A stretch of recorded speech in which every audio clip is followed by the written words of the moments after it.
So good afternoon, everybody.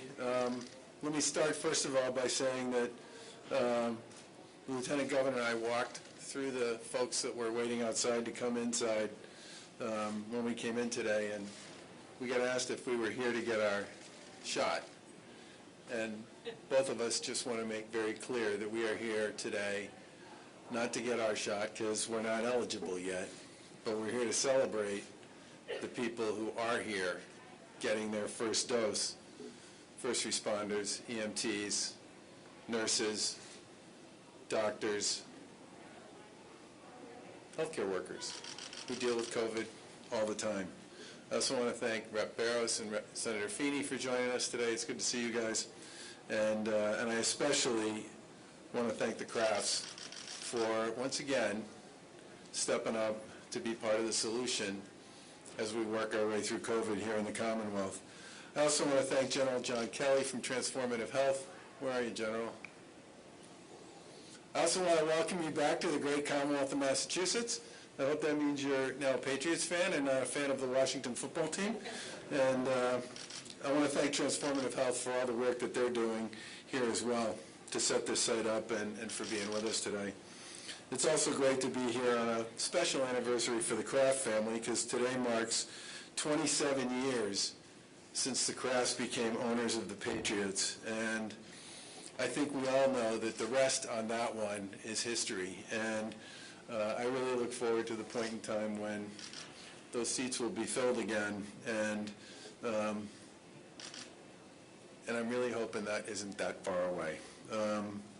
With respect to my daily update, yesterday the Department of Public Health reported 3,987 new cases of COVID. That was out of 82,567 tests that were reported.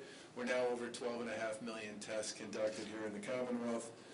2,209 individuals are in the hospital being treated for COVID, and 444 are in the ICU.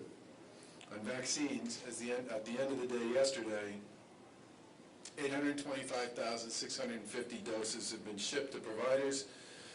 377,459 doses have been administered. Obviously, vaccines can't get here fast enough.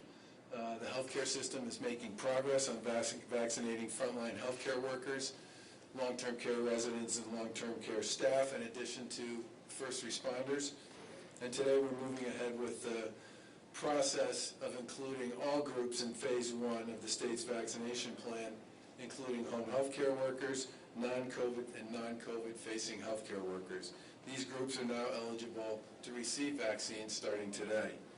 The state set up a website to show when people are eligible based on their age, occupation, or if they have medical conditions, and they can visit mass.gov/COVID vaccine to learn more about your eligibility, your time frame, and where vaccination sites are currently located in Massachusetts. And as we add vaccination sites, we'll obviously update the site as well.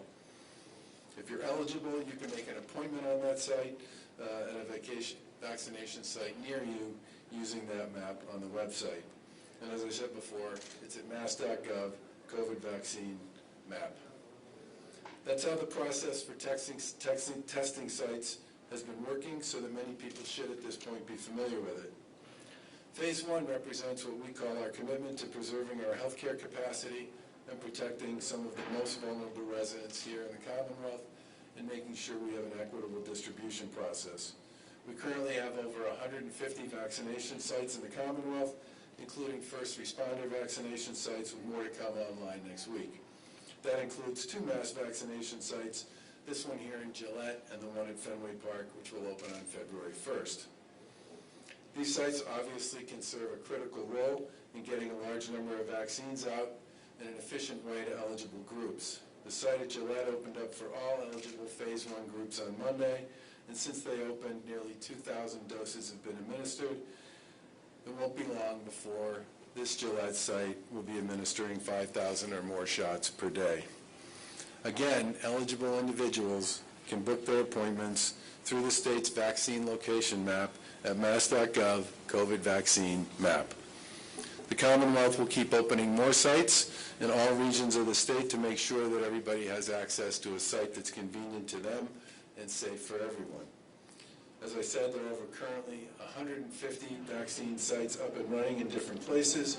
These include mass vaccination sites like this one, pharmacies, first responder sites operated by local health departments, some provider offices, and most of our hospitals. This week we added a lot of capacity, increasing the number of doses that can be administered as we move through the rest of Phase 1. As I said, Fenway Park will open on February 1st, and we plan to have several more large-scale mass vaccination sites like this open soon. We also launched the COVID-19 CDC Pharmacy Partnership, Phase 1, for qualifying Walgreens and CVS pharmacies to provide inoculations. This week, a total of 10,000 doses are being distributed to 16 pharmacies. These pharmacies are located in areas where convenient access to vaccination sites is limited. More pharmacy locations are expected to be announced online in the coming weeks. DPH and the Command Center have set up a hospital depot initiative, which will help independent, smaller COVID-facing practices gain access to vaccines. Mass General Brigham and the Mass Medical Society are helping to manage this, with 6 hospitals participating so far. UMass Amherst has also announced that they have begun vaccinating all eligible populations in Western Mass. And over 60 community testing sites, which are currently doing first responder vaccines, have committed to soon coming online to offer vaccines to all eligible residents in Phase 1 priority groups as well. This is obviously the largest vaccination effort this country's ever been involved in.